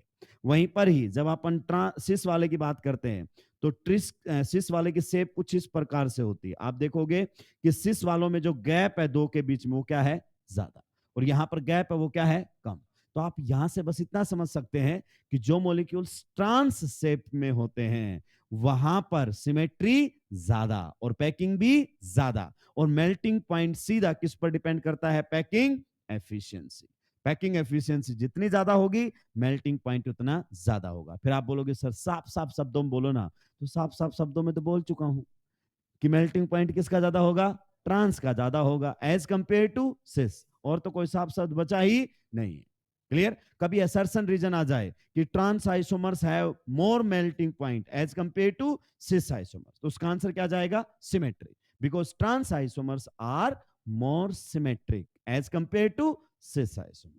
तो डायरेक्ट आंसर भी आपके सामने आ गया, असर्शन रीजन का भी आंसर आ गया। पर आपसे कभी नहीं पूछेगा what do you mean by symmetry. अब बना भयंकर क्वेश्चन कि सिमेट्री का मतलब क्या होता है, तो उसको हायर लेवल पर हम एक्सप्लेन करते हैं। आपके लेवल पर सिमेट्री आपसे नहीं पूछेगा, बस आपको रिजल्ट याद होना चाहिए कि सिस और ट्रांस में से सिमेट्री किस में ज्यादा होती है? ट्रांस में। क्वेश्चन आपका बन जाएगा। क्लियर? तो अगर मान लीजिए हमारे सामने एक ही आइसोमर है ट्रांस और एक ही आइसोमर है सिस, बताओ दोनों में से मेल्टिंग पॉइंट किसका ज्यादा होगा? बिल्कुल सही।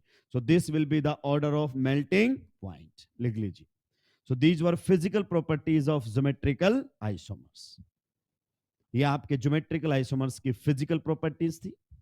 ये indirectly physical properties of alkenes भी हैं। चैप्टर एल्कीन्स में ये आपको दोबारा से रिपीट करेंगे, क्योंकि टेक्निकली जो जीआई हमारे सिलेबस में दिया गया है वो एल्कीन्स का ही दिया गया है। सिमेट्री कौन से मॉलिक्यूल में ज्यादा होती है? ट्रांस में। और जिसमें सिमेट्री ज्यादा होती है उसी में पैकिंग एफिशिएंसी ज्यादा और मेल्टिंग पॉइंट भी खत्म। बस what do you mean by symmetry ये आपसे नहीं पूछेगा, हालांकि यही सबसे बेहतरीन क्वेश्चन होता है। एक बार मुझे वापस से रिकॉल करवा दो। सबसे पहले हमने ज्योमेट्रिकल आइसोमर्स की क्या पढ़ी थी? स्टेबिलिटी। आप बताइए सिस आइसोमर ज्यादा स्टेबल होता है कि ट्रांस? डिपेंड करता है सर, कैसी बात करें। नॉर्मली ट्रांस ज्यादा स्टेबल होता है, लेकिन अगर सिस में हाइड्रोजन बॉन्डिंग हो जाए तो सिस भी ज्यादा स्टेबल हो जाए। अगर एंडोसाइक्लिक पाई बॉन्ड है तो 8 से 11 तक सिस, 12 और 12 के बाद ट्रांस। ऐसा क्यों? उसकी एक्सप्लेनेशन आपको नहीं दी गई है। कई जगह रिजल्ट इंपॉर्टेंट होते हैं एज कंपेयर टू एक्सप्लेनेशन। क्या ये पॉइंट आपको क्लियर हुआ? नेक्स्ट था डाइपोल मोमेंट। डाइपोल मोमेंट किसका ज्यादा होता है, सिस का या ट्रांस का? डिपेंड करता है, because dipole moment is a vector quantity, किसी का भी ज्यादा हो सकता है सर, ये कैसी बात होती है? Next boiling point. तो बॉइलिंग पॉइंट पोलैरिटी पर डिपेंड करता है, और पोलैरिटी किस पर डिपेंड करती है? Dipole moment.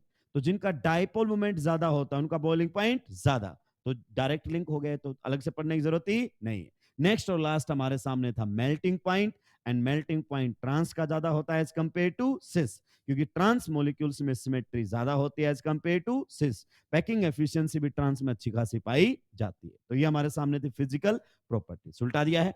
नेक्स्ट और लास्ट टॉपिक रहेगा ज्योमेट्रिकल आइसोमर्स का, calculation of total number of geometrical isomers. Last topic, calculation of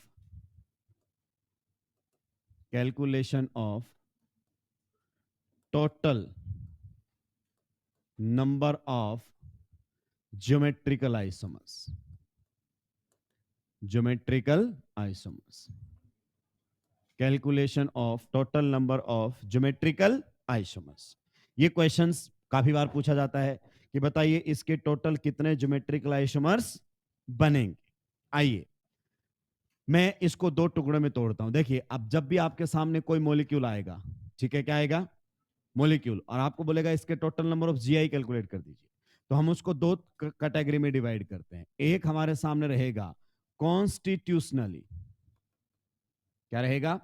constitutionally unsymmetrical. Constitutionally unsymmetrical, मैं आपको समझाऊंगा इसका मतलब क्या है। और दूसरे हमारे सामने रहेंगे constitutionally symmetric. Constitutionally symmetrical, constitutionally symmetrical. हालांकि बहुत जगह पर लोग इसको सीधा सिमेट्रिकल और अनसिमेट्रिकल लिख देते हैं, जो कि 100% करेक्ट नहीं। Constitutionally symmetrical and constitutionally unsymmetrical. थोड़ी देर के लिए पेन डाउन रखेंगे ना, समझेंगे मेरी बात को। कॉन्स्टिट्यूशनली अगर आपका मॉलिक्यूल कैसा है? अनसिमेट्रिकल, तो total number of GI, total number of GI, total number of GI, that is geometrical isomers, is equal to 2 raised to power n। खत्म। अगर मॉलिक्यूल आपका कॉन्स्टिट्यूशनली अनसिमेट्रिकल है तो total number of geometrical isomers is equal to 2 raised to power n।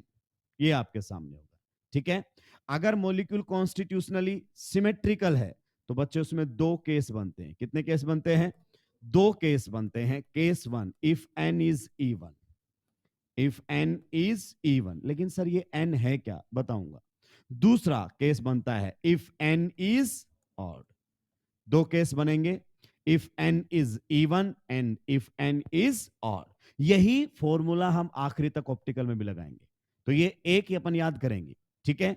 अगर आपका n क्या है, even, total number of GI, ध्यान से सुनते रहेंगे, total number of geometrical isomers is equal to 2 raise to power n minus 1 plus 2 raise to power n divided by 2 minus 1। अगर आपके सामने n ऑड है तो total number of GI is equal to 2 raise to power n minus 1 plus 2 raise to power n minus 1 whole divided by 2। मैं इनको याद करने का तरीका भी बताऊंगा, जहां पर मैं पहले n बता देता हूं, where n is number of RRS, where n is number of RRS which shows GI, which shows GI। RRS नहीं है, वो RRS है जहां पर ज्योमेट्रिकल आइसोमेरिज्म हो रहा है। आप जानते हैं हर RRS पर ज्योमेट्रिकल आइसोमेरिज्म नहीं होता, तो ये वो RRS है जहां पर ज्योमेट्रिकल आइसोमेरिज्म हो रहा होगा। अब सर इसमें तो सच पूछो तो कोई डाउट ही, ये तो सिंपल सा है, इजीली याद होगा, 2 रेज टू पावर n। लेकिन उनमें हमें कंफ्यूजन आ जाएगा कब कौन सा फॉर्मूला लगाना है, कहीं गड़बड़ ना हो जाए इवन ऑड में। तो पहले दोनों फॉर्मूले को गौर से देखो, यहां से यहां तक देखो, यहां से यहां तक देखो, दोनों में मामला क्या है, same. 2 raise to power n minus 1, 2 raise to power n minus 1 plus, यहां भी देखो प्लस और यहां भी प्लस, मामला एग्जैक्टली क्या है, सेम। 2 की पावर में जो मामला है वो दोनों में चेंज है। अब देखो n अगर इवन है, क्या है, तो आप जानते हैं इवन नंबर को 2 से कंप्लीटली डिवाइड किया जा सकता है। तो अगर n इवन है तो पहले उसमें उसको कितने से डिवाइड कर लो, 2 से, और बाद में क्या कर दो, -1, क्योंकि अगर 2 की पावर फ्रैक्शन में आ गई तो आपसे सोल्व होने वाला नहीं है। और किसी के भी आइसोमर फ्रैक्शन में थोड़ी होते हैं, क्योंकि कंपाउंड पूरा होगा कि 3.5 आइसोमर है, मतलब 3.5 अलग अलग कंपाउंड बन सकते हैं, ऐसा नहीं होगा। जब भी आपके सामने आएगा इंटीजर वैल्यू आएगी। तो अगर इवन है तो पहले कितने से डिवाइड कर लो, 2 से, फिर -1 कर लो। अगर मान लो n ऑड है, जैसा कि कहा गया इफ n इज ऑड, मान लो n 3 आ गया, 5 आ गया, 7 आ गया, तो आप जानते हैं इसको 2 से कंप्लीटली डिवाइड, तो इनमें से 3 में से -1 करो, क्या हो जाएगा बताओ, 2। 5 में से -1 करो, क्या हो जाएगा, 4। -1 करो, क्या हो जाएगा। तो किसी भी ऑड नंबर में से -1 कर देते हो तो क्या बन जाता है, इवन। तो दोनों में फर्क देखो, अगर इवन है तो पहले ही 2 से डिवाइड कर दो और फिर क्या कर दो, -1। अगर ओड है तो पहले क्या कर लो, -1 और फिर 2 से डिवाइड। तो जैसे ही ओड होगा -1 करते क्या हो जाएगा, इवन। तो इन दोनों वाली टर्म्स में फर्क है, और उम्मीद करता हूं अब आपको याद रखने का तरीका भी पता चल गया होगा कि अगर इवन है तो n डिवाइडेड बाई 2 फिर -1, अगर ओड है तो पहले -1 फिर 2 से divide.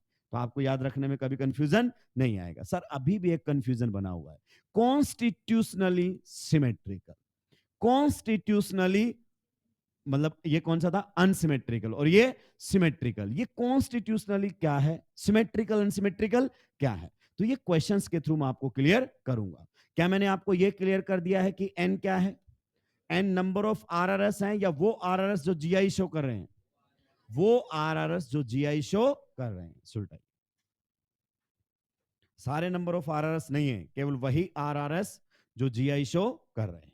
In the next class, we will start the most important part of isomerism, and that is optical, जिसको अच्छी तरीके से इन्वॉल्व करता है एग्जामिनर रिएक्शन मैकेनिज्म के अंदर, इसको भी इन्वॉल्व करता है, क्योंकि बने में पूछ लेगा कितने आइसोमर बनेंगे, कौन सा आइसोमर बनेगा, कौन सा नहीं बनेगा। ये ऐसे टॉपिक हैं जो डायरेक्टली और इनडायरेक्टली लगभग हर जगह इन्वॉल्व किए जा सकते हैं। किसी के पास मॉड्यूल है, चलिए कल अपने कंफ्यूज करके फिर दे दूंगा आपको होमवर्क। तो आप स्ट्रक्चरल आइसोमेरिज्म के क्वेश्चंस को ढंग से सॉल्व करेंगे, including concept builder, including concept builder. आपको पता चल जाएगा जैसे आप ओपन करोगे क्या स्ट्रक्चरल आइसोमेरिज्म के कॉन्सेप्ट बिल्डर है। तो स्ट्रक्चर वाले जो क्वेश्चंस है आज अपन उनको डिस्कशन कर दें, क्या कहते हो, सॉल्व किया है कि नहीं किया, बताओ। डाउट्स अपने पास हैं, नहीं बनना कोई बड़ी बात नहीं है, नहीं बनने पर नहीं पूछना, ये सबसे बड़ी बात है। तो 5:30 today, 5:30 discussion of structural isomers. चलिए।